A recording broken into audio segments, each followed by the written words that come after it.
Welcome to complete Node JS authentication system development series. और ये हमारी सीरीज का 14th पार्ट है और ये हमारी सीरीज का लास्ट पार्ट होने वाला है। देखिए, इस वीडियो के अंदर हम यहाँ पे कुछ गलतियां की है इस पूरी सीरीज के अंदर, उसको फिक्स करेंगे और इससे थोड़ा इम्प्रूव करेंगे। तो चलिए, हमारा सबसे पहला जो गलती है वो हमें मिलेगा हमारे कंट्रोलर के अंदर, जो कि हमारा एपीआई कंट्रोलर.ts है। और इसके अंदर हमारा जो लॉग आउट कंट्रोलर है उसके अंदर हमें सबसे पहले चलना है। तो यहाँ पे मैं जाता हूँ लॉग आउट कंट्रोलर के अंदर, और यहाँ पे आप देखिए कि हमने यहाँ पे जो कुकीज को क्लियर करवाया था, तो उसके अंदर ये जो रिफ्रेश टोकन वाली जो कुकी हमने क्लियर की, वहां पे मैंने ये जो मैक्स एज है उसके अंदर क्या किया है, आप देखिए यहाँ पे मैंने लिखा है config.access_token.expiry, लेकिन यहाँ पे आना चाहिए config.refresh_token.expiry। और अब ये सही है, बिकॉज मैं नहीं चाहता कि यहाँ पे कुछ भी प्रॉब्लम हो, तो इसको हमने यहाँ पे फिक्स कर दिया है। अभी यहाँ पे हमारा जो सेकंड इश्यू है वो है हमारा रिफ्रेश टोकन कंट्रोलर के अंदर। तो यहाँ पे चलते हैं रिफ्रेश टोकन कंट्रोलर में, और यहाँ पे आप देखिए जो वेरीफाई टोकन है उसके अंदर यहाँ पे कुछ प्रॉब्लम आ सकती है, बिकॉज कई बार ना ये वेरीफाई टोकन यहाँ पे एरर थ्रो करता है। अभी इस केस में क्या हो सकता है कि जैसे कि आप ये सिनारियो सोचिए कि ये जो रिफ्रेश टोकन है वो आपका यहाँ पे रिसीव हुआ और उसी वक्त पे यहाँ पे वो एक्सपायर भी हो गया, तो वो यहाँ से यहाँ तक पहुंचेगा, उस तक यहाँ पे क्या होगा कि ये जो वेरीफाई टोकन है उसके अंदर ये जो टोकन है वो यहाँ पे एक्सपायर हो चुका होगा, तो ये हमें एरर थ्रो करेगा और इसकी वजह से यहाँ पे गलत स्टेटस कोड जाएगा जो कि होगा 500।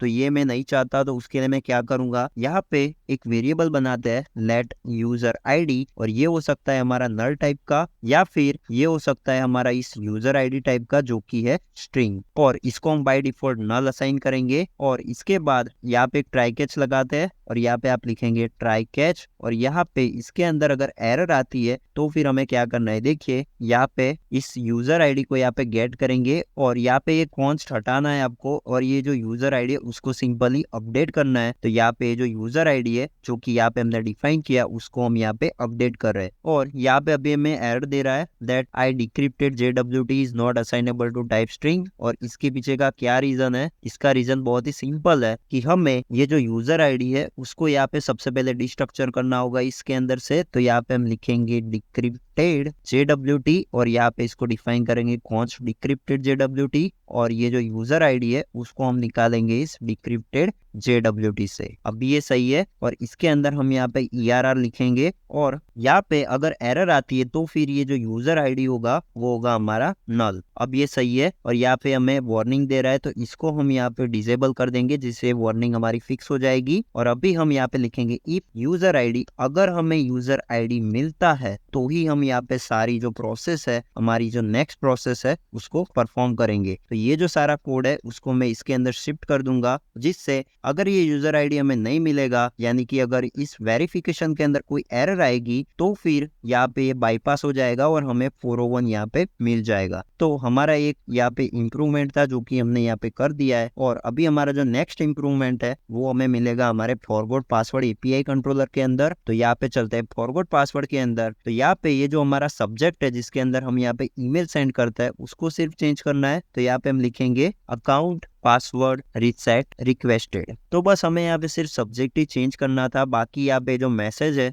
वो मुझे यहाँ पे ओके लग रहा है, उसमें कोई भी चेंज करने की जरूरत नहीं है। फिर यहाँ पे हमारा जो रीसेट पासवर्ड कंट्रोलर है उसके अंदर हमें चलना है, और यहाँ पे इसका भी सब्जेक्ट हम चेंज करेंगे और वो होगा रीसेट अकाउंट पासवर्ड। और यहाँ पे सक्सेस को सिंपली यहाँ से हटा देंगे, और ये जो रीसेट है उसको भी हम यहाँ पे लास्ट में डाल देंगे अकाउंट पासवर्ड रीसेट। और इसका भी हमने यहाँ पे इम्प्रूवमेंट कर दिया है। और अभी हमारा जो नेक्स्ट काम है उसके अंदर हमें क्या करना है, हमें चलना है मॉडल के अंदर, और यहाँ पे जो रिफ्रेश टोकन मॉडल है इसके अंदर हमें एक इंडेक्स को ऐड करना है। और अगर आपको नहीं पता ये इंडेक्स कौन सी ऐड करने वाला है, तो देखिए ये जो रिफ्रेश टोकन स्कीमा है उसके अंदर हम यहाँ पे रिफ्रेश टोकन को स्टोर करते हैं और उसकी वैलिडिटी होती है हमारी 24 आवर की। तो मैं यहाँ पे MongoDB का एक फीचर है जिसके अंदर वो हमें ऐसी सुविधा देता है जिसकी हेल्प से मैं अगर चाहूँ तो किसी पर्टिकुलर डॉक्यूमेंट को किसी पर्टिकुलर टाइम के बाद यहाँ पे डिलीट करवा सकता हूँ, बिकॉज यहाँ पे जो हमारा रिफ्रेश टोकन है वो सिर्फ 24 आवर के लिए वैलिड है। तो यहाँ पे मैं ऑटोमेटिकली चाहता हूँ कि ये डेटाबेस से उड़ जाए, तो उसके लिए मैं क्या करूंगा, जाएगा, यहाँ पे आप लिखेंगे refresh token schema dot index और इसके अंदर हमारे पास एक प्रॉपर्टी है जो कि है क्रिएटेड एट और उसके ऊपर हमें लगाना है -1 यानी कि डिक्रीमेंटल इंडेक्स और हमारा जो सेकंड पैरामीटर होगा उसके अंदर हमें ऑब्जेक्ट में लिखना है एक्सपायर्स आफ्टर सेकंड, जिससे हम यहाँ पे एक इंडेक्स क्रिएट कर रहे हैं और इसके अंदर हमें अभी सेकंड्स पास करना है। तो यहाँ पे हम लिखेंगे कॉन्फ़िग जो कि हमारा इस कॉन्फ़िग फाइल से मिलेगा और इसके अंदर आपको लिखना है रिफ्रेश टोकन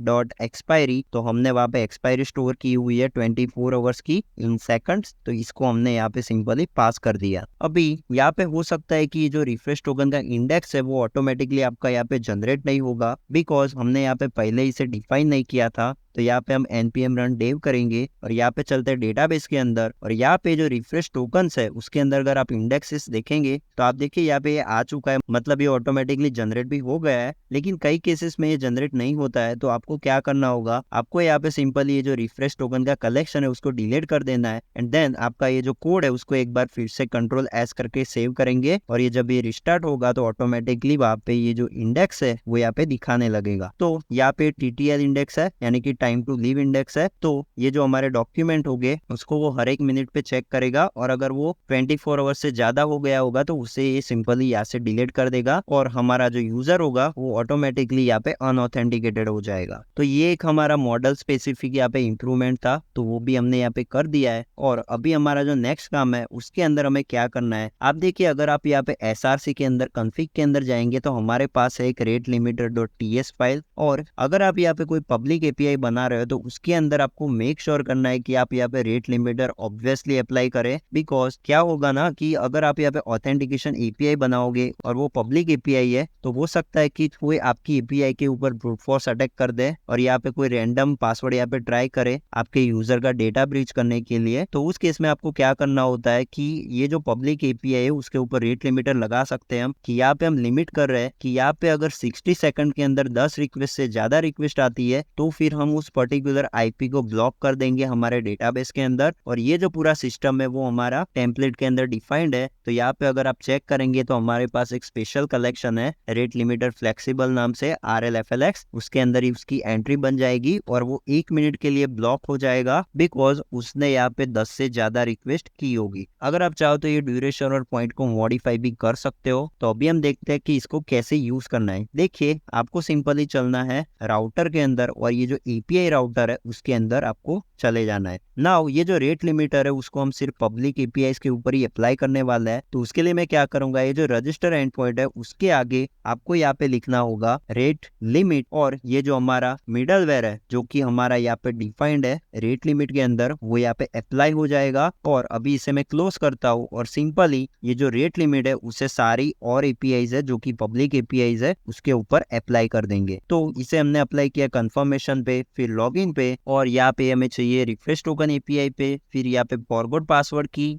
देन यहाँ पे रीसेट पासवर्ड की API पे। और अभी इसे सेव करते हैं और इसे अभी हम एक बार टेस्ट करके भी देख लेते हैं। तो यहाँ पे मैं चलता हूँ पोस्टमैन के अंदर और ये जो हमारी लॉगिन API है इसके अंदर मैं यहाँ पे गलत पासवर्ड डालता हूँ और यहाँ पे सेंड पे क्लिक करते हैं। तो आप देखिए यहाँ पे इनवैलिड ईमेल और पासवर्ड आ रहा है और यहाँ पे जो कलेक्शन है उसके अंदर एक एंट्री आई होगी, लेकिन इसके अंदर कोई एंट्री नहीं आई है और इसके पीछे का क्या रीजन है वो हमें देखना होगा। तो आप देखिए यहाँ पे हम चलते हैं रेट लिमिट .ts में जो कि हमारा एक मिडलवेयर है और यहाँ पे हमने एक चेक लगाया हुआ है कि अगर ये डेवलपमेंट एनवायरनमेंट है तो फिर हमें इसे स्किप करना है। तो ये वाली जो चीज है इसे मैं थोड़ी देर के लिए यहाँ पे कमेंट कर देता हूँ और ये जो दोनों इंपोर्ट है इसे भी हमें कमेंट करना होगा और अभी हम इसे वापस से एक बार चेक करेंगे। तो यहाँ पे चलते हैं पोस्टमैन के अंदर और वापस एक बार सेंड पे क्लिक करूंगा और अभी यहाँ पे डेटाबेस के अंदर देखेंगे तो आप देखिए यहाँ पे आ गया 0.1 और यहाँ पे ये पॉइंट जब 10 से एक्सीड होगा तो यहाँ पे हमें एरर देगा। आप देखिए यहाँ पे मैं बार बार यहाँ पे रिक्वेस्ट ट्राई करता हूँ और अभी तो हमें मिल रहा है 400 बैड रिक्वेस्ट, लेकिन थोड़ी देर बाद आप देखना हमें क्या मिलता है। तो यहाँ पे मैं इसे सेंड कर रहा हूँ और अभी आप देखिए 429 टू मेनी रिक्वेस्ट, यानी कि आप यहाँ पे बार बार रिक्वेस्ट कर रहे हो। इसलिए यहाँ पे क्या हुआ कि ये जो हमारा रेट लिमिटर फ्लेक्सिबल नाम का पैकेज है उसने यहाँ पे इसे इस पर्टिकुलर IP को यहाँ पे ब्लॉक कर दिया और अभी हमारी जो APIs है वो यहाँ पे ब्रूट फोर्स से सेफ है। तो ये एक मेन कंसिडरेशन है जो कि हमने यहाँ पे अप्लाई किया, और इसे हम ज्यादातर केसेस में यहाँ पे यूज नहीं करते डेवलपमेंट एनवायरनमेंट के लिए, बिकॉज ये हमें दिक्कत देता है ड्यूरिंग द डेवलपमेंट। तो इसके लिए हमने यहाँ पे ये चेक डाला हुआ है। तो बस इतना ही था हमारा इस सीरीज के अंदर, और यहाँ पे हमने सारे जो इम्प्रूवमेंट हो सकते थे वो यहाँ पे अप्लाई कर दिए। और आई होप कि आपको ये जो सारी सीरीज है वो भी आपको पसंद आई होगी, और इसके अंदर मैंने जो जो चीजें बताई वो आपको डेफिनेटली काम आएगी। तो अभी हम मिलते हैं किसी नेक्स्ट सीरीज के अंदर। और अगर आपको ये वीडियो पसंद आ रहा है और अगर आपको मेरी चैनल पसंद आ रही है तो उसे भी सब्सक्राइब कर सकते हो और मेरे वीडियोस को भी लाइक कर सकते हो। तो मैं मिलता हूँ आपको किसी और सीरीज और किसी और वीडियो के अंदर। Till then, happy coding.